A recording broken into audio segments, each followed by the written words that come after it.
Hoje, quero compartilhar com você 3 histórias da minha vida. Simples assim, nada demais, apenas 3 histórias. Já se inscreva no canal e deixe seu like e me responde se você gosta de histórias inspiradoras. Como essa do Steve Jobs. A primeira história é sobre conectar os pontos. Eu abandonei a faculdade de Reed depois de 6 meses, mas continuei por lá como ouvinte por mais uns 18 meses, até sair de vez. Mas, afinal, por que eu larguei a faculdade? Bem, essa história começou antes mesmo de eu nascer. Minha mãe biológica era uma jovem estudante universitária, solteira, que decidiu me colocar para adoção. Ela tinha uma convicção muito forte de que eu deveria ser adotado por pais que tivessem um diploma universitário, então tudo foi planejado para que isso acontecesse.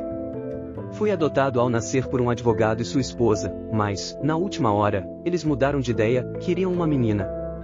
Assim, meus pais, que estavam numa lista de espera, receberam uma ligação no meio da noite, algo completamente inesperado. Do outro lado da linha, perguntaram a eles: temos um menino que surgiu de última hora. Vocês o querem? Eles, sem hesitar, disseram que sim.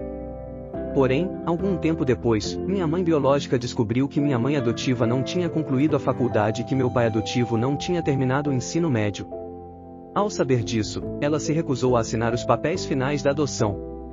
Só depois de alguns meses, quando meus pais prometeram que eu teria acesso à educação universitária, ela finalmente concordou em oficializar minha adoção. Meus pais prometeram à minha mãe biológica que eu frequentaria a universidade, e essa promessa marcou o início de minha jornada. 17 anos depois, cumpri esse caminho e fui para a faculdade, mas, de maneira um tanto ingênua, escolhi uma instituição quase tão cara quanto Stanford. Todos os anos de economia dos meus pais, que pertenciam à classe trabalhadora, estavam sendo investidos no meu curso universitário. Após 6 meses, comecei a questionar o valor real daquilo. Eu não tinha clareza sobre o que queria fazer da minha vida, tampouco sabia como a faculdade me ajudaria a encontrar um propósito ou direção. E ali estava eu, gastando todo o dinheiro que meus pais economizaram com tanto esforço ao longo de suas vidas. Foi então que tomei a difícil decisão de abandonar a faculdade e confiar que esse passo me guiaria para o caminho certo. Acreditei que, no fim, tudo daria certo. Na época, foi uma decisão assustadora e cheia de incertezas, mas olhando para trás, percebo que foi uma das melhores escolhas que já fiz. No momento em que decidi abandonar oficialmente o curso, pude finalmente parar de assistir às aulas obrigatórias que não despertavam meu interesse e passei a participar como ouvinte das aulas que realmente me atraíam e faziam sentido para mim. Não foi nada fácil, e tampouco teve o glamour que muitos imaginam. Eu não tinha um quarto no dormitório, e então, dormia no chão do quarto de amigos que me acolhiam. Para conseguir dinheiro para a comida, eu devolvia garrafas de refrigerante, ganhando 5 centavos por depósito. Todo domingo à noite, eu caminhava mais de 11 quilômetros até o outro lado da cidade apenas para garantir uma refeição decente na semana, que era servida no Templo Ari. O Templo Krishna era um lugar que eu adorava visitar, e muito do que descobri ao seguir minha curiosidade e intuição acabou se revelando de um valor inestimável no futuro. Vou dar um exemplo disso. Na época, a faculdade de Reed oferecia, provavelmente, a melhor instrução em caligrafia do país. Em todo o campus, cada pôster, cada etiqueta em cada gaveta, eram todos belamente caligrafados à mão. Como eu tinha desistido das aulas obrigatórias, não precisava mais seguir o currículo padrão, então decidi fazer uma aula de caligrafia para aprender essa habilidade fascinante. Nesse curso, aprendi sobre os estilos serifados e sem serifa, conhecendo as nuances e sutilezas que diferenciam cada tipo de letra. Aprendi sobre diferentes tipos de letras, sobre a variação do espaço entre as combinações de letras e o que faz com que uma tipografia seja realmente incrível. Havia algo de belo e artístico naquelas letras, uma sutileza histórica que a ciência não consegue explicar, e isso me fascinava profundamente. Na época, nada do que eu aprendia parecia ter qualquer aplicação prática na minha vida, mas, 10 anos depois, quando estávamos projetando o primeiro computador Macintosh, tudo aquilo voltou à tona. Incorporamos essas lições de tipografia ao Mac, tornando o primeiro computador a ter uma tipografia realmente bonita. Se eu não tivesse assistido àquela única aula de caligrafia, se eu não tivesse tido a oportunidade de frequentar a faculdade, é muito provável que o Mac nunca teria incorporado múltiplos tipos de letra ou fontes com espaçamento proporcional. E, como o Windows acabou copiando o Mac, é bem provável que nenhum computador pessoal teria essas opções de tipografia. Se eu não tivesse abandonado a faculdade, nunca teria entrado naquela aula de caligrafia, e os computadores pessoais poderiam nunca ter tido a tipografia bonita e funcional que tem hoje. Claro, era impossível conectar esses pontos olhando para o futuro enquanto eu ainda estava na faculdade, mas, 10 anos depois, tudo parecia incrivelmente claro. Mais uma vez, fica evidente, você não consegue conectar os pontos olhando para frente. Você só consegue conectá-los olhando para trás. Por isso, é essencial confiar que esses pontos, de algum modo, irão se conectar no futuro. É preciso acreditar em algo, seja seu instinto, destino, vida, ou até mesmo karma, qualquer coisa que lhe permita acreditar que, mais adiante, as peças se encaixarão. Essa confiança é o que te dará a coragem para seguir seu coração, mesmo quando ele te levar por um caminho não tão comum ou seguro. Esse é o detalhe que faz toda a diferença. Minha segunda história é sobre amor e perda. Tive muita sorte, pois descobri cedo o que realmente amava fazer. Com apenas 20 anos, comecei a Apple na garagem dos meus pais. Trabalhamos arduamente, e em 10 anos a Apple cresceu de uma simples dupla em uma garagem para uma empresa avaliada em 2 bilhões de dólares, com mais de 4.000 funcionários. Um ano antes, havíamos lançado nossa maior criação, o Macintosh, e eu havia acabado de completar 30 anos. Então, algo inesperado aconteceu, fui demitido. Como é possível ser demitido da própria empresa que você fundou? À medida que a Apple crescia, contratamos alguém que eu considerava muito talentoso para liderar a empresa junto comigo. No início, tudo parecia funcionar bem, mas, com o passar do tempo, nossas visões sobre o futuro começaram a divergir. Eventualmente, nossa parceria desmoronou quando isso aconteceu, o conselho de diretores tomou o lado dele. Assim, aos 30 anos, fui desligado da minha própria empresa, e de uma forma muito pública.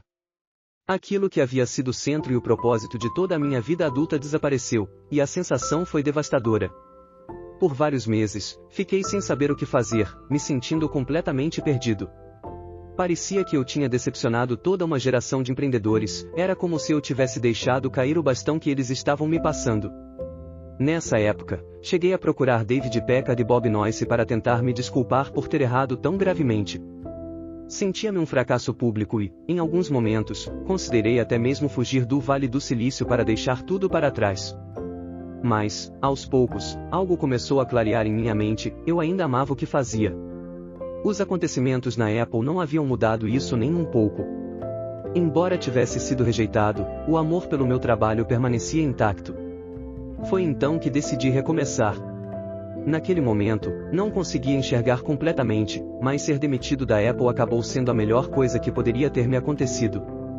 O peso de ser bem-sucedido deu lugar à leveza de ser um iniciante novamente, menos seguro de tudo, mas também mais livre. Essa liberdade me permitiu entrar em uma das fases mais criativas da minha vida. Nos 5 anos seguintes, iniciei fundar uma empresa chamada Next, outra chamada Pixar, e conheci uma mulher incrível que mais tarde se tornaria minha esposa.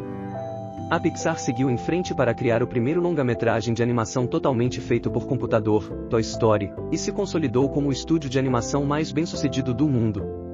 Em uma reviravolta impressionante, a Apple acabou comprando a Next, o que me levou de volta à empresa que eu havia fundado, e a tecnologia que desenvolvemos na Next se tornou parte essencial do renascimento atual da Apple. Além disso, Lorraine e eu construímos uma família maravilhosa juntos. Tenho quase certeza de que nada disso teria acontecido se eu não tivesse sido demitido da Apple. Foi um remédio amargo de engolir, mas, pensando bem, talvez fosse o que o paciente precisava naquele momento. Às vezes, a vida vai te acertar com força, como um tijolo, mas você não pode perder a fé. Acredito que o que realmente me manteve em frente foi o fato de eu amar o que fazia. É essencial encontrar o que você ama, e isso vale tanto para o trabalho quanto para seus relacionamentos. O seu trabalho vai ocupar uma grande parte da sua vida e, para encontrar a verdadeira satisfação, é preciso acreditar que está fazendo algo grandioso. E a única maneira de fazer isso é: deixe o seu like e se inscreva no canal. Fazer um trabalho excelente é amar o que você faz. Se você ainda não encontrou essa paixão, continue buscando e não se acomode. Em questões do coração, você saberá quando tiver encontrado. E, assim como em qualquer grande relacionamento, essa conexão com o trabalho se torna cada vez melhor com o passar dos anos. Então, continue buscando, não se contente com menos. Minha terceira história é sobre a morte. Quando eu tinha 17 anos, li uma citação que dizia algo como: se você viver cada dia como se fosse o último, um dia estará absolutamente certo. Essa frase me marcou profundamente. Desde então, nos últimos 33 anos, tenho olhado todas as manhãs no espelho e me pergunto: se hoje fosse o último dia da minha vida, eu gostaria de fazer o que estou prestes a fazer hoje? E sempre que a resposta é não por muitos dias seguidos, sei que preciso mudar algo. Manter em mente que logo estarei morto tem sido a ferramenta mais poderosa que encontrei para tomar as grandes decisões da vida, pois praticamente tudo, todas as expectativas externas, o orgulho, o medo de me envergonhar ou de fracassar, simplesmente desaparece diante da realidade da morte, deixando apenas o que realmente é essencial. Lembrar constantemente da própria mortalidade ajuda a remover distrações e dá clareza sobre o que de fato importa. Quando sabemos que nosso tempo é finito, aprendemos a priorizar o que faz sentido, a valorizar o que realmente tem propósito e a buscar uma vida alinhada com nossos valores e sonhos. A consciência de que um dia tudo acabará traz uma certa liberdade para ousar, para arriscar em busca do que realmente desejamos, ao invés de nos prender ao medo ou ao julgamento dos outros. Lembrar que vamos morrer é, sem dúvida, a melhor maneira que conheço para evitar a armadilha de pensar que temos algo a perder. Quando compreendemos isso, é como se nos despíssemos das ilusões, e então já não há qualquer razão para não seguir o que realmente dita o nosso coração. Ninguém quer morrer, mesmo aqueles que aspiram chegar ao paraíso não querem percorrer o caminho da morte para alcançá-lo. Ainda assim, o fim é algo que todos compartilhamos, uma jornada inevitável para a qual todos estamos destinados. E talvez seja assim por um bom motivo, pois a morte é, muito provavelmente, a maior invenção da vida. Ela age como um agente transformador, eliminando o velho e abrindo espaço para o novo. A morte, em toda a sua profundidade, tem um papel crucial ao nos lembrar de que a vida é um ciclo em constante movimento, onde o antigo cede lugar ao que está por vir. Ao aceitar essa realidade, somos impulsionados a viver de forma autêntica, sem o peso do medo de perder ou falhar, compreendendo que o presente é o único momento que realmente nos pertence. Neste exato momento, o novo é você, mas, um dia, não tão distante assim, inevitavelmente se tornará o velho e será substituído, levado pelo fluxo implacável da vida. Peço desculpas pelo tom dramático, mas essa é uma verdade inescapável. O tempo que temos é finito, então não desperdice essa dádiva vivendo de acordo com o que os outros esperam ou desejam para você.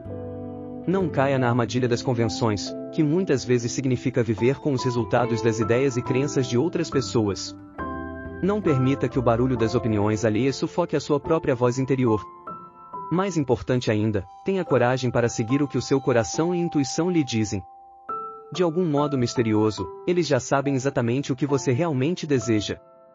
Confie nesse impulso interno, ele reflete quem você é e o que verdadeiramente busca.